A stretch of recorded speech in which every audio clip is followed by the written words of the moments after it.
Hey guys, Zach here, coming at you with a bit of a different video today. Obviously you're seeing this view, so my lovely hands will always be in shot. But as you can see, I have this relatively old Game Boy Color here. Pretty beat up, like, you know, there's tape all over the back, there's no battery cover, the screen's very dirty and all that stuff. I'm going to be taking this Game Boy Color and transforming it into a Game Boy Horror. So here I have the, I'm not going to need, oops, sorry, I'm holding it too high. I'm not going to need this screen, but this is the outer plastic casing with all the screws needed. Here are the buttons, which I don't know if I'm going to need exactly. Here are the screwdrivers and something I actually left in the other room. Give me 1 second. This is the actual screen protector, and as you can see, it says Game Boy Horror. So obviously if the thumbnail and me talking about this didn't give it away, I'm going to be making a custom Game Boy Color. And honestly, I am very excited to do this project. So without any further ado, let's get started. ZakPak, he's always there for you. ZakPak, only on YouTube. ZakPak, what will he do next? ZakPak, let's find out, 'cause it's on with the show. Now keep in mind that I've never taken apart a Game Boy Color before, so this is going to be a completely new experience for me, so you guys can witness my inevitable failure. Now these two screwdrivers are different. Looks like one's a tri-wing and one's a Phillips head, so I gotta keep that in mind. So I know I have to start on the back. These look like tri-wing screws, so I have 1, 2, 3, 4, 5, 6 of those. So I'm probably gonna speed through this so you guys don't have to sit through this. So without any further ado, let's get speeding through.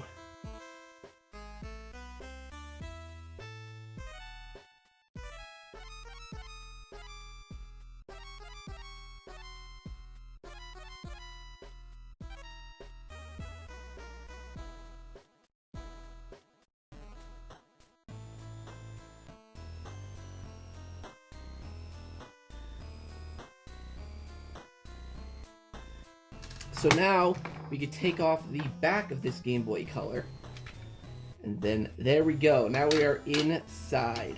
God, I am honestly quite nervous to be working with this, to be honest. Now I'm pretty sure I have to take off these screws right here. There's one right here, and one right here. So let's go undoing these screws.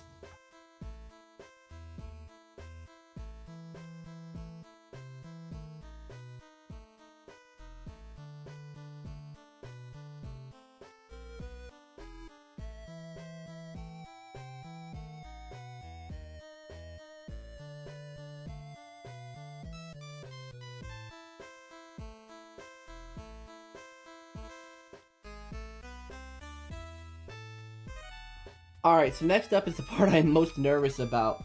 I have to take this ribbon out, and I have to push up, and I'm presuming it's these two tabs right here.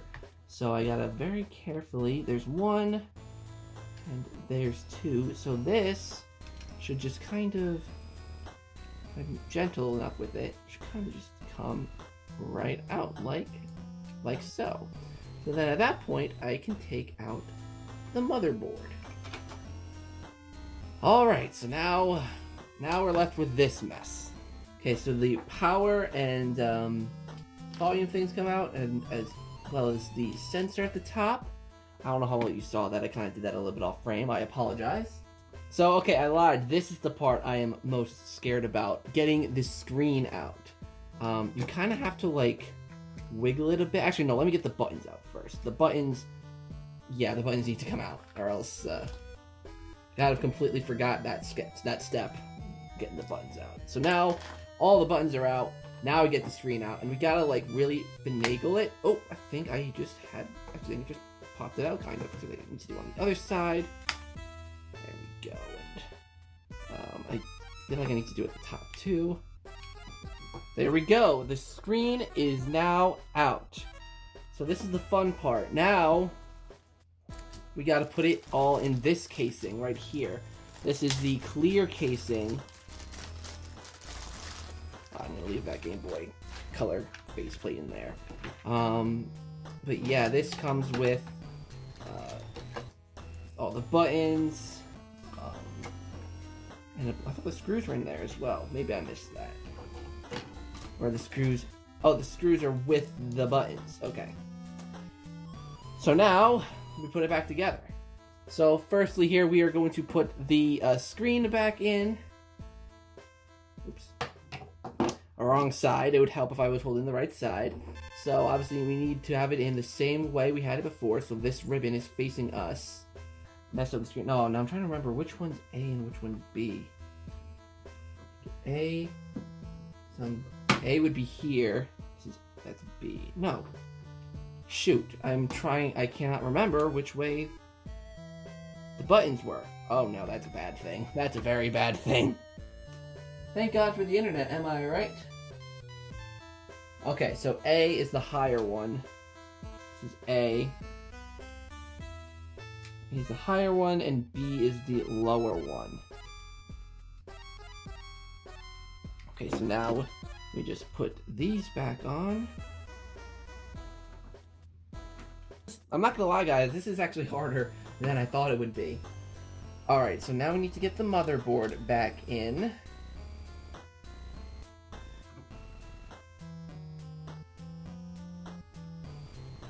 In you go. So now we need to get the ribbon thing back into the thing, into the slot here. So I'm going to gently push it in. There we go. And then, oops, sorry, I knocked the camera. Then I'm going to put this down like that, and this down like that. Oh, wait, shoot. Oh, dang it. I messed up. Actually, can I lift it like this? It doesn't sound like a very smart idea. Okay, I forgot about the pause and select buttons. Okay, so now I can put it back down. Okay, you guys, this is such a fail. This is a real fail. All right, so now I'm gonna get those screws in here again. Where's that third screw? There's another screw. Oh, there it is. Okay, next up here, we need to put the power switch and the sensor back in. I believe they should just slide in, if I'm not mistaken. I must be doing something wrong here. Like this. Oh, there we go. That's right. Okay, so next up is the on and off switch. Alright guys, the on-off switch is confusing me here. What's confusing me about this is that these two, I don't know how well you'll be able to see it, but there's like two little black things, like those little nudges there, that go around the power button, so when you slide it up, it moves the power button up and down. But it's not going around it, so let me get the new one. So this is the new one. It doesn't look any different from the old one. There we go. I don't know what it was. No, that's not it, because it's crooked. This is frustrating me, actually. This is really frustrating me. Oh! There we go. Okay. So, it needs to be pushed down for it to work, so I don't know if I did something wrong? Oh, so I have to screw those in more. I didn't screw it in enough. That was the issue. Okay, so for some reason, these screws aren't wanting to cooperate. I think I might have stripped one, which really sucks. That sucks. I stripped a screw. And that sucks because I need it all the way down for me to get the power switch to work. Oh, this is not great. This is not great, you guys. This might be a fail. Alright, you guys, I gotta try and get it out the old-fashioned way. Oh, this could either end really well or really badly.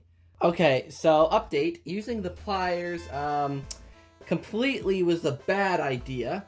Because, A, I didn't get the screw up, but also I broke this. So, this is unusable now. This Game Boy's unusable. So, what I'm going to do is I'm just going to put it back together, put in the screen, and I'm gonna call it a day because actually, yeah, I'll talk you guys through this because honestly, I didn't expect it to be that hard. Why is the case not closing? It's this stupid on-off button. Like I don't know what to do with it. Like I can't do anything. Like, I seriously am frustrated with this now. I'm getting to the point of frustration. Just stay like that.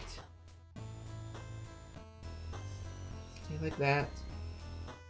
See if I can get this back on. It's still not going over the power button. Oh, wait. There we go. Okay, there we go. Okay, we're back in business, you guys. Okay, even though this is going to be a completely non-functional Game Boy Color.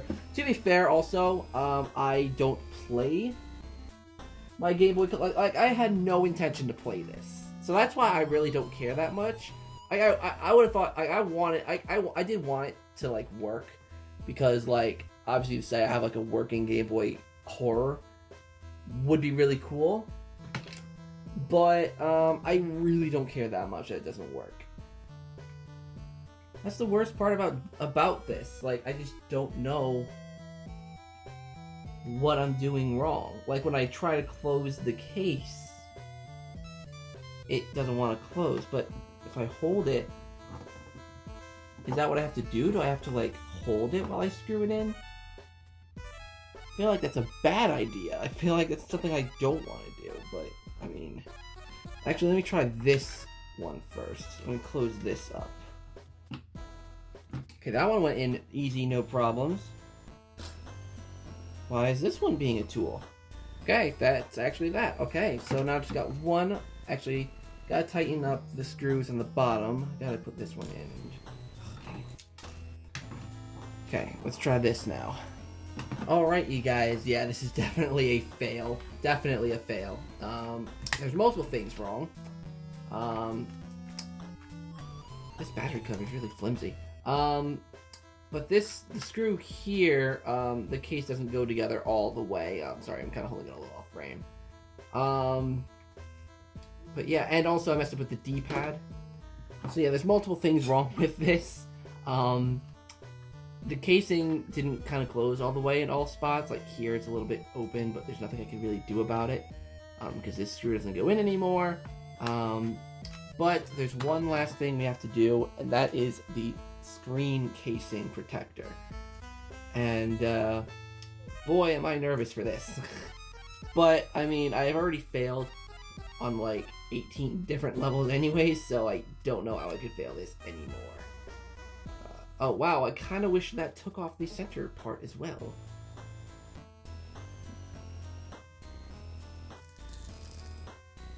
And it didn't even all come off. Okay, wow, okay, this is...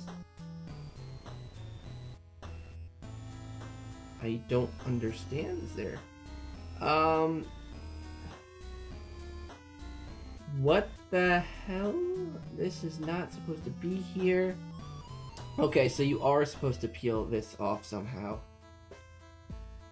Wish they designed that a little bit differently, because it's very hard to do it. There we go. Okay, I was pretty nervous there for a second. Okay, so get it in.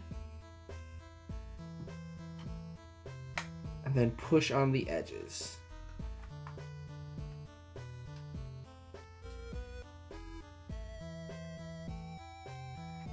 So there you have it, guys. A decently failed Game Boy Horror. Yeah, this isn't the best. The D-pad is non-functional. I don't know how to fix that, and I don't really care to go in and fix it.